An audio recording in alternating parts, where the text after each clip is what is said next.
Hello, my name is Gary Mizell. I am not a licensed therapist, but I have 15 years of psychotherapy behind me, 9 as a regular person and 6 as a bipolar person. I've gained a lot of insight, self-understanding in therapy, and I'm here to share this insight with you. Being in the role of patient today is my sister Vicki, who's an actress here in New York, and she's been in psychotherapy for a while, and she knows how to be a patient and get in touch with her feelings and respond as a patient would to my questions, the questions of a therapist. I'm going to talk about what's behind my questions. I'm going to give some insight into my questions before I ask them to her, so that you can see what it is the therapist grapples with while they go through the therapeutic process.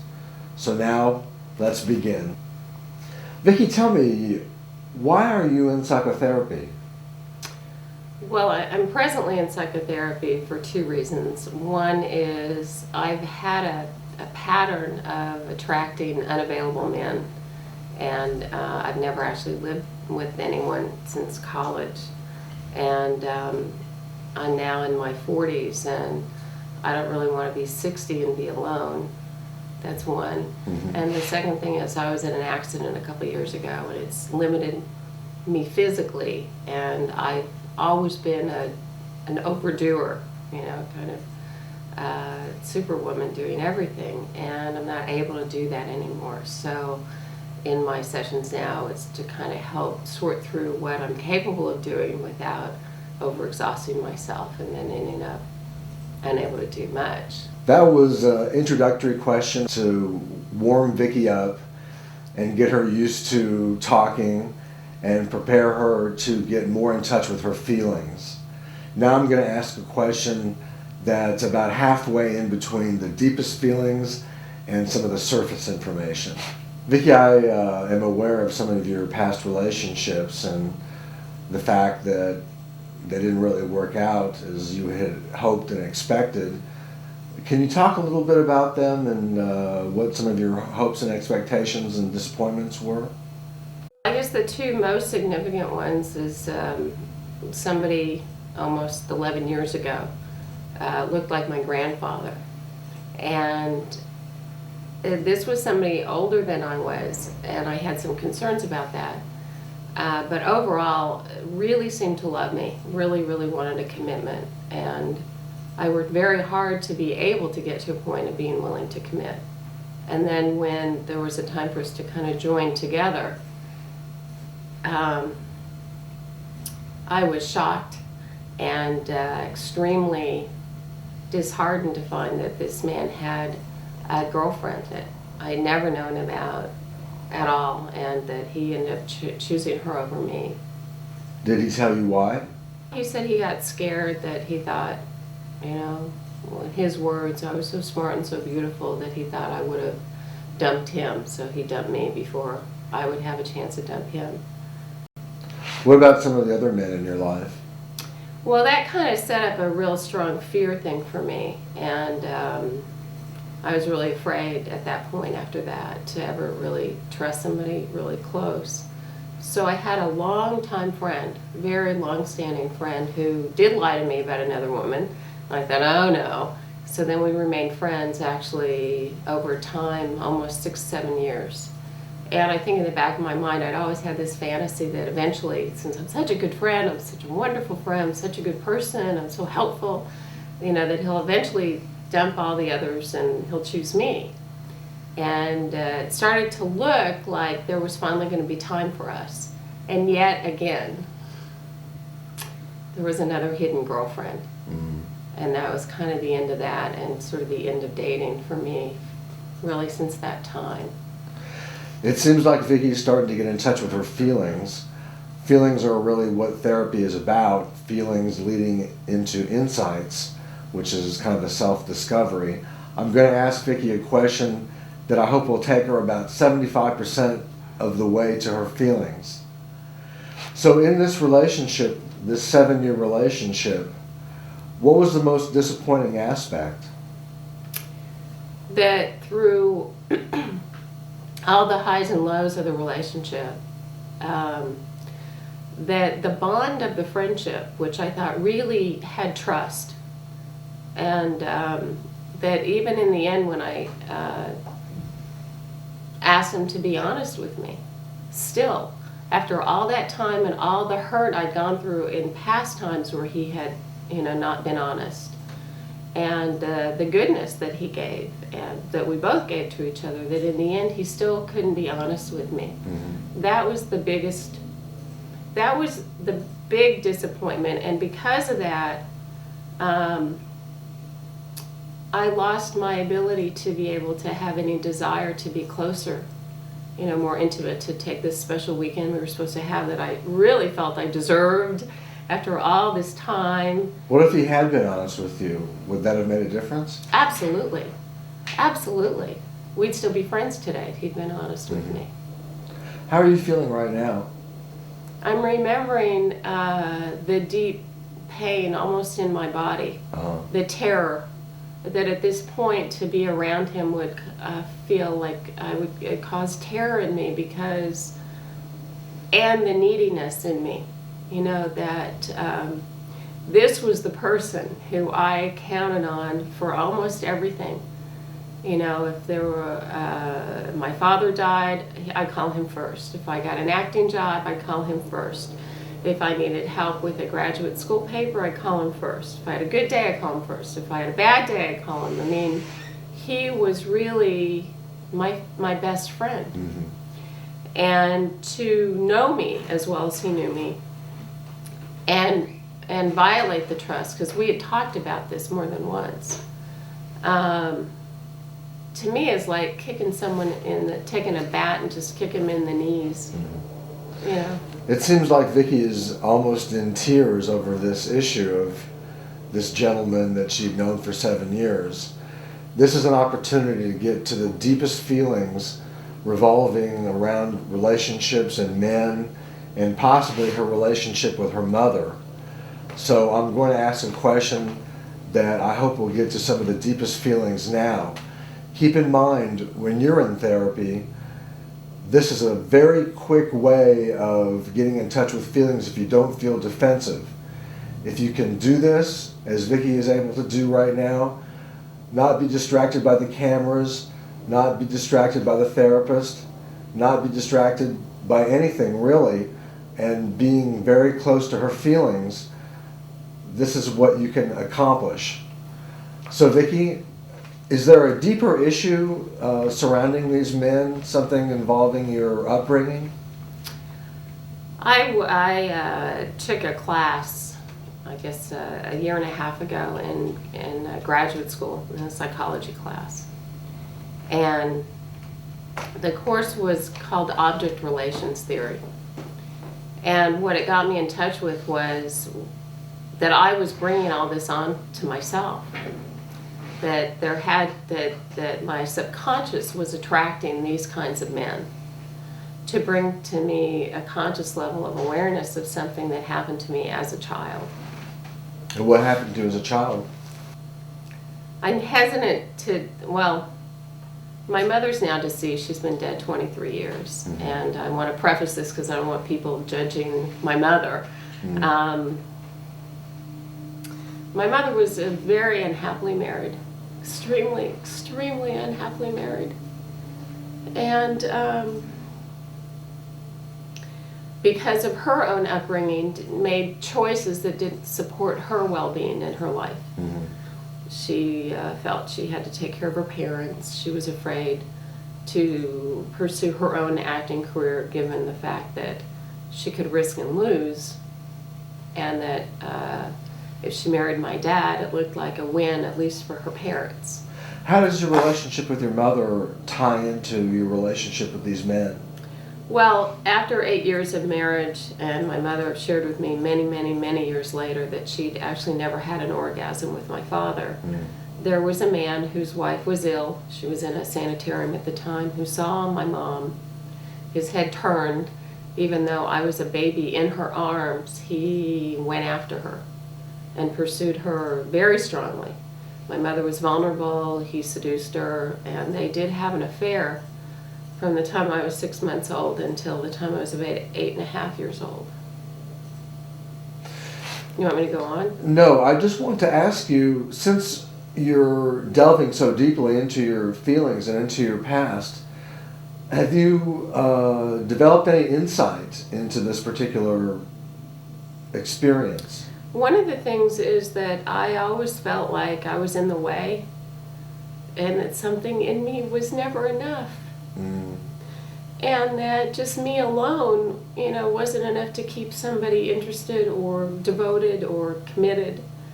And through this therapy that I'm in right now called Object Relations, I'm able to see how my mother was divided. My mother was divided between taking care of her baby who she loved and her needs as a woman and going off and being with this man. Mm-hmm. The man had no idea that he was hurting, a baby who needed this.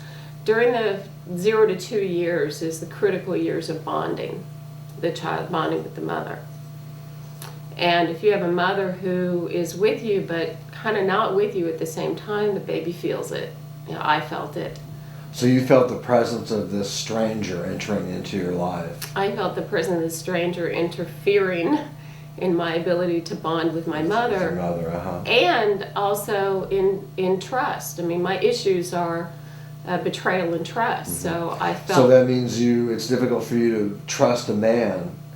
Pretty much anybody in general, and to you a certain feel extent. And you feel betrayed by these men who've had other women in the background. Not just men. I mean, I've had friendships too. Mm-hmm. But trust and betrayal is the issue, the core issue. Uh-huh. And so if I don't trust my mother, and I feel the betrayal in the household, that's a core problem right there. Uh-huh. So I've been angry, actually enraged first that this man interfered in this. A baby is helpless and dependent and absolutely needs its mother to live, to survive. Mm-hmm. And I was always being put away. So it's cost me so much in my life because I'm always feeling like I have to negotiate myself for someone else's well-being. I feel like I'm never enough, so someone else has to have someone else in their life and then me along with it. And I'm infuriated by the fact that this happened to me and that I'm now in my mid-40s. And because this happened to me, I've never had a committed long-term relationship with a man who was trustworthy and of a quality nature. Uh-huh. Well, as you can tell, Vicki is feeling a lot of these feelings from the past, feelings about bonding with her mother, feelings about the intrusion of a stranger, having a relationship with her mother, how these influences have affected her relationship with men and women in the future and present. And in the present. This should give you an idea of what it's like to get truly in touch with your feelings and to gain the insight from being able to feel these early feelings at their incipient stage, to be able to go back in time and feel these feelings as they were happening. That's how you can develop insight into some of the problems that you may be experiencing today. What does the insight do for you? Having the insight, what? Well, it gives me the awareness, instead of being so discombobulated by the fact of why do I meet these guys and then I'm never going to have a relationship, I'm going to be some 65-year-old lady in a room, I'll never have known true love and romance the way, I've envisioned it or hoped or wished or had a taste of. It says, given this information, it makes sense that part of me was trying to heal this. And now I'm in a healing process of it. So now when, somebody asks me for a date, and I say, are you living with somebody? Right away. And he says, yes, but we're breaking up soon. Then I say, well, here's the name of a therapist. And when you break up, after you've healed enough and you're capable, then you may give me a call. Mm-hmm. You know, I catch it, I nip it in the bud. In your communications with people, have you found that if you say to somebody, you made me feel angry, or you made me feel upset, or you made me, make them responsible for your feelings, that doesn't really work? And if you say something like, I feel anxious, or I feel sad, that's a much more open and direct method of communicating? When you make somebody else responsible for you, you're always going to not win. I mean, you're always going to put them on the defensive, and it's unfair, too. I think when you can own your own feelings and communicate them, but still it's difficult because you still don't know how you're going to be received by the other person, and you also don't know what's at stake in the relationship. Would you say it's true that people have the least amount of insights into their biggest problems, into their biggest defenses? Most times that's true. And the reason for that, I think, is that most people have had to learn how to live independent of these really, really painful, horribly painful situations.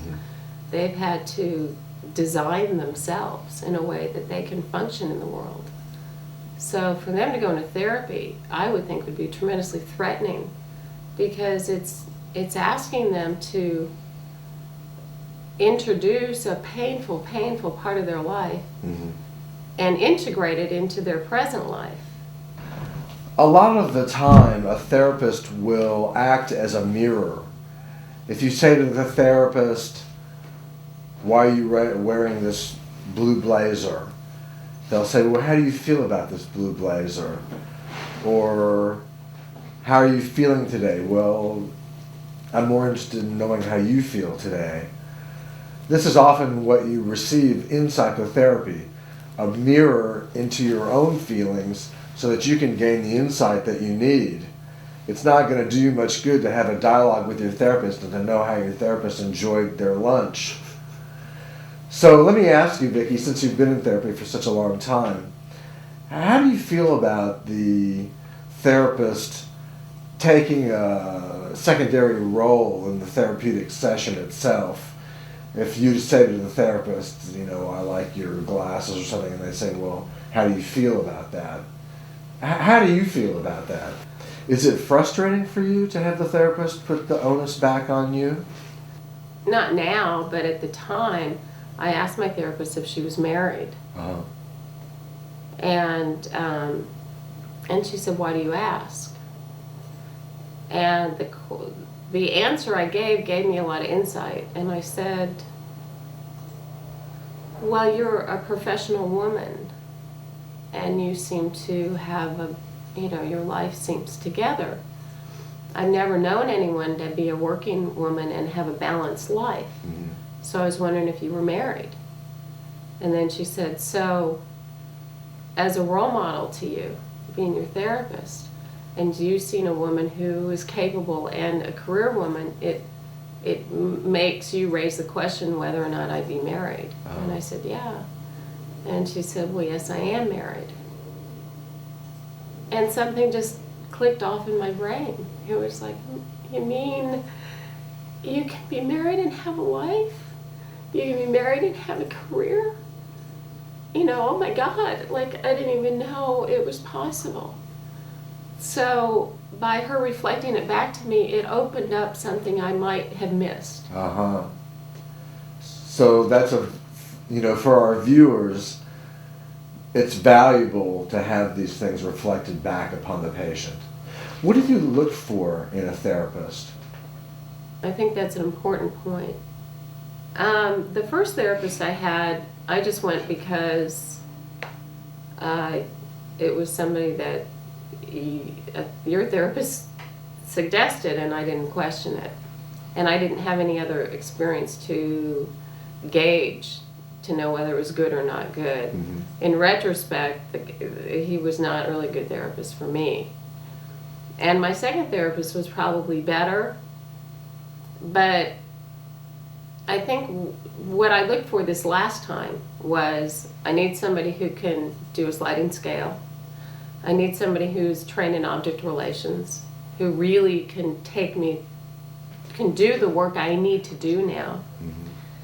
I'd like somebody who really hears me, and the way I feel heard is if they use words that make me feel like I was not only heard, but they really got me on the nail, and that they can really take me, that I'm not going to be too much for them, it's not going to be overwhelming for them, I'm not going to be too difficult a patient. They're not going to feel so overwhelmed that they have to stop and then like refer me to somebody. Somebody who not only understands my problem, but understands all the variations that go along with it. But how can you tell if a therapist is capable in that way? Because that's what this particular therapist I'm with now said all those things to me before I made the choice. She said, I imagine you must be feeling that you're going to be too much for me. You know, all the things that people have said to me. You're too much, you're too difficult, you know, too tiring, you know, you're too complicated, too complex, I can't deal with all this. She said that to me. And I thought, wow, yeah, yes, that's true. And then she said something else, and that was it for me. I mean, I was sold. I mean, I was willing to actually change my schedule, my job, my everything to be able to make the time available. She said, it seems like, I'll probably get emotional with this because I was so touched that she really got this. She said, it seems that most of your life you've only had relationships that have given you morsels. And you've just taken these morsels. And that's been what you've counted on, little morsels. She said, I will not permit you to do that to us. And she used the word us. And she used the word our relationship. And she said, until you can make the time for our relationship to have the time it needs, I won't work with you. And I've never had a therapist really commit like that and open my eyes like that. Questions come if it's really essential, but not as a lead-in usually. So is one of the mistakes that a therapist makes is asking too many questions? Yeah, because it interrupts with their therapeutic process. Just as I pointed out to you what was happening to me. Even though I was trying to be compliant and as an actor take direction very well, it was actually hurting me because it was making me feel something and then cut it off and feel it and then When you said hurting you mean it was painful? Emotionally, it was hard to feel something and have it be cut off. And then be asked again to feel something and have that again cut off. I mean, yeah, that would hurt anybody. If you were not feeling as deeply as you had been feeling at the time that I was asking you questions, would it have been easier just to answer questions not so much on a feeling level? If it had been a lighter part of the conversation, would it have been easier to answer questions? Possibly. But still, too many questions still impede the process. Because the process has its own natural flow. You know, it'd be like being in the middle of a scene and director going, cut! You know, it's like, and there was nothing wrong, you know. It would be like, you know. You know, let me just finish it and then say what you want. But don't take me out in the middle unless there's a real problem. So therapy is about problem solving? I think so. I think that to get into therapy, someone who really wants to be in therapy and can commit to it is someone who really wants to solve a problem. However, oftentimes that the problem that one goes into therapy to solve, you find out there's a deeper issue underlying it. And what kind of an issue would be behind the feeling?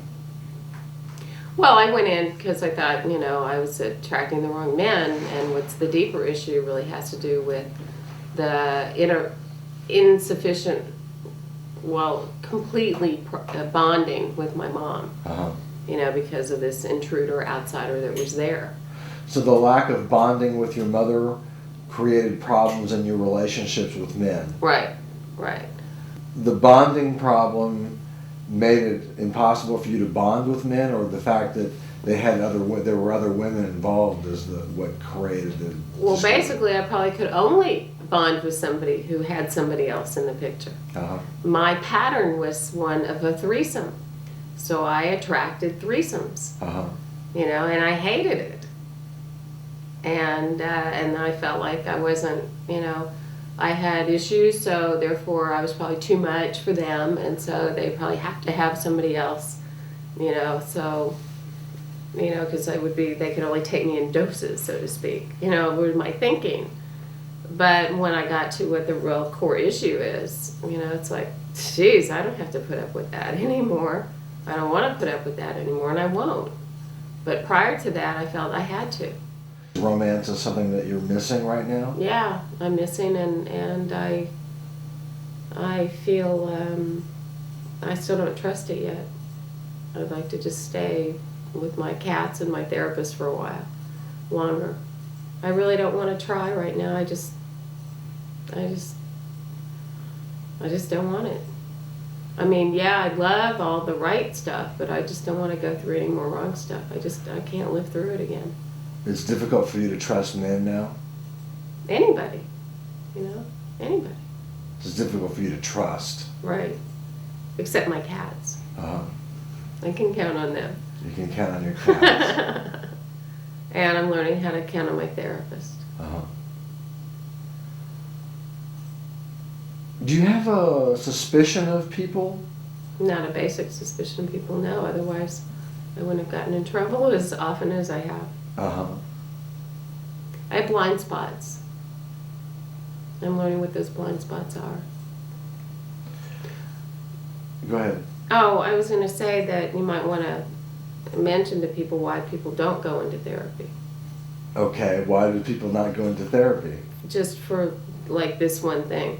You know, if there's a painful aspect in their life and they may not be ready to talk about it, then it hurts, you know. And a lot of times people say, I don't want to have to dwell on something or discharge something or pay a stranger to do something. And the other thing is like when I was in my accident, I didn't really want to talk about it, so I didn't. And the therapist didn't say, why don't you want to talk about it? Let's talk about it. They just respected the fact that it was probably too painful to talk about. And that when I was ready, I would introduce it. So if a client is with a really good therapist, the therapist will let them introduce it. They'll let them introduce the material. And, you know, if I came in and talked about something and then it hit too deep, I'll say, no, this is really hurting a little too much and I don't want to go there right now any further.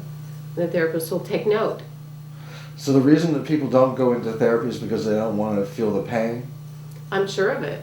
I'm sure that's a large part of it. And why should they go through the pain of therapy? Really to have a different result. I mean, most people are ruining their lives, subconsciously killing off their life, their mate, their friends, their spouse, their health. Most everyone's doing something on some level to hurt themselves in some way because they're in pain. I was just curious to know, how can a person decide whether they need to be in therapy or not? If they're been told more than 3 times by somebody about something about themselves, then it would be a good idea to have, I call it self-awareness. If a guy has never been married and he's been engaged 3 times and it's always the woman's fault, he should go into therapy. If somebody's lost women, you know, 3 times in the last year and a half because he's lying, should go into therapy. If a woman is being beaten and hasn't left her husband, she can go into therapy. If somebody's drink more than 2 cocktails 2-3 times a week, they might want to address an issue that, you know, maybe they're drinking a little more than they need to be. You know, I mean, there's all kinds of reasons to go into therapy. Therapy is really to help oneself have enough awareness to identify feelings and behaviors and then be it more of a choice in which to not be driven by subconscious feelings, but be awake enough to choose, I would say, maybe healthier things. Had I not gone into therapy at this point, I feel I would have been destined for nothing but miserable relationships and unhappiness. my hope is that I can rebond with my therapist in what got missed with my mother. Vicki, you've been quite a versatile patient today. You've been in touch with your feelings. You've been in therapy with me a little bit today. You've talked philosophically about therapy. You've criticized therapy to some degree. You've given some insights into why people should be in therapy and how they should pick their therapist. I hope we've given a good instruction today for people that are considering getting into therapy or trying to understand the therapy that they're in now. And I want to thank you for being my sister. It's been very gratifying growing up and growing old with you. So thank you for coming today, and I guess that's a wrap, huh? Almost. Thank you for having me, and it's always great to be part of your projects, and you're a wonderful brother, and I love you, and I hope we can continue getting old together. Thank